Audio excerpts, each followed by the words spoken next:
সাকিব শুধু আমার হ্যান তেন ভাই তো ক্ষমাটা নিয়ে একটু আয়নার সামনে নিয়ে দাঁড়াইস আর জিজ্ঞেস করি যে জীবন। এইবার সুমাইয়া রিমু এই উর্মি বিশ্বাসের কাণ্ড কারখানা দেখে আমার সাকিব বলা দেখে চেতে গেল গা। কারণ ও সারাদিনই বলে আমার সাকিব, সাকিব শুধু আমার। এখন তো যাই বলেন না কেন, মানে সুন্দরের দিকে আমি আসলে ক্যারেক্টার সম্পর্কে যাইতেছি না, আপনাদের আগে বুঝতে হবে। আমি বলতেছি দেখতে শুনতে যে মেয়েটা এখন মাস মনে হয় যে খুবই সুন্দর, ওর চেহারা, ওর সৌন্দর্য, ওর গেট আপ সবকিছু মিলায়ে আমার কাছে এখন বেশ ভালো লাগে। ওকে যেটাই পরে এত সুন্দর লাগে, হিজাবে পর্যন্ত তাকে অনেক সুন্দর লাগে। এখন আমার কাছে মনে হয় সাকিবের নায়িকা হিসাবে একেবারে খারাপ না।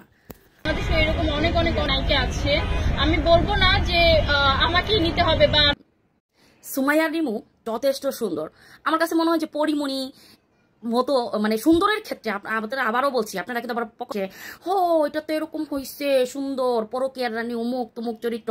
ভাই চরিত্র দিয়ে আমি বলতেছি না, দেখে তাদেরকেও চান্স দেওয়া হোক, কারণ ক্রেডিটটা বাহিরে কেন যাবে, ক্রেডিটটা বাংলাদেশি থাকুক। আরেকটা জিনিস দেখেন, ও কিন্তু এখন আগে পাগলামি ছাগলামি যাই করছে, এখন কিন্তু গেট আপ সেট আপে ও ভালো একটা নজর দিচ্ছে, আর ওকে আসলেই সুন্দর লাগে। না এখনো দেখা হয়নি, দেখা না যে একদম দেখা তখনই হবে যখন তার সাথে আমার কোনো সিনেমার মিটিং হবে। যেটাই পরে ওটাই সুন্দর, নায়িকা হওয়ার মতো একটা ওকে একটু শিখায় পড়ায় যদি আপনারা ক্যারেক্টারগুলো দেন, ওকে যদি অভিনয় করানো হয়, মুভি করানো হয়, মেবি ভালোই পারবে, নট ব্যাড আমার কাছে মনে হইতেছে। আসলে ওকে দিয়ে ট্রাই করানো দরকার। শাকিব খানের সাথে সুন্দর যাবে, স্মার্টের ক্ষেত্রে সুন্দর যাবে, কারণ ওকে দেখতে অনেক সুন্দর লাগতেছে, আর হলো স্লিম ফিগার সবকিছু মিলায়। কারণ আমাদের দেশের যে নায়িকাদের অবস্থা, কেউ খালাম্মা, কেউ বুড়ি, কেউ মোটে, কেউ হইতে হবে অল ওভার। তো সেই জায়গা থেকে ওকে দেখে আমার কাছে এটাই মনে হয়। আর সাকিব ভাইয়ার ইচ্ছা, সে যাকে নায়িকা হিসেবে চুজ করবে অবভিয়াসলি সে তার সাথে মুভি করার চান্স পাবে। যেমন একটা জিনিস চাই কিছু করে দেখেন, তার হাজবেন্ডকে নিয়ে মানুষ এত কথা বলে, ওই লোকটা আনস্মার্ট, সুন্দর না, এই মায়া লাথি দিয়ে ফেলেছে, এতটা বছর পরে কি হবে জানি না, এখন অবধি পর্যন্ত তার স্বামীকে কিন্তু সে কোথাও ছাড়া যায় না। ও আমাকে সবসময় পাখি ডাকে, এই পরি আমার পরি তুমি আমার কাছে। আর হলো তাকে নিয়ে তার প্রশংসা, তার যে এত কথা, ভাই দেখেন তার স্বামীকে নিয়ে তার যে মন্তব্য, তার যে কথাবার্তাগুলো।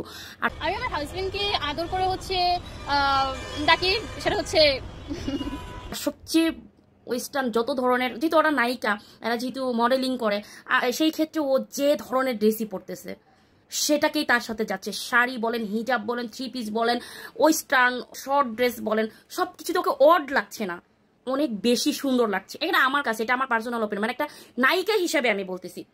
এরা যেহেতু নায়িকা, এদের ওপেন ড্রেস পরাটাই স্বাভাবিক। এখন দেখেন এখানে যেমন ওই যে আরিশা হক যে ড্রেসটা পরছে, সবাই অনেক মন্তব্য করছেন, কারণ ওর শরীরে সব দেখা যাইতেছে, সব বের হয়ে গেল। তারপরে দেখেন সানভিজ বাই তনি, সেও কিন্তু ওপেন ড্রেস পরে, অনেক ধরনের শর্ট ড্রেস পরে অনলাইনে ছবি দিতেছে, তারপর লাইভে এসে খুলতেছে, পড়তেছে। হ্যাঁ, ওকে দিন শেষে কিন্তু ওকে ওরকম ভাবে অড লাগতেছে না, আবার কখনো অড লাগতেছে। কিছু কিছু মানুষের সাথে ওই ড্রেসগুলো কি হয় তাও যাচ্ছে, কিন্তু যে মানুষগুলোর সাথে যাচ্ছে না সেটা আরো বেশি খারাপ লাগে তখন। এখন আমার কথা হলো বাড়ির সহ অসুন্দর বিষয়টা এরকম না, তার বডি স্ট্রাকচারের সাথে না এই ধরনের ড্রেস, ওপেন ড্রেসগুলো যাই না। সবাই আলোচনা সমালোচনা করছেন, এই জন্য আর কি বললাম। তো সেই ক্ষেত্রে আমার কাছে সুমাইয়া রিমুকে ভালোই লাগতেছে। আপনারা কি বলেন অবশ্যই কমেন্ট করে জানাবেন। বাট আমার কাছে মনে হয় কি জানেন, যে বাংলাদেশে একটু ট্রাই করা উচিত, কারণ বাংলাদেশে এরকম আছে। তো শাকিব খানের সাথে আপনারাও চান কিনা সুমাইয়া রিমুকে? আমার কাছে পার্সোনালি ভালো লাগছে। সবাই ভালো থাকবেন, আল্লাহ হাফেজ। বেশি বেশি করে লাইক, কমেন্ট, শেয়ার এবং সাবস্ক্রাইব।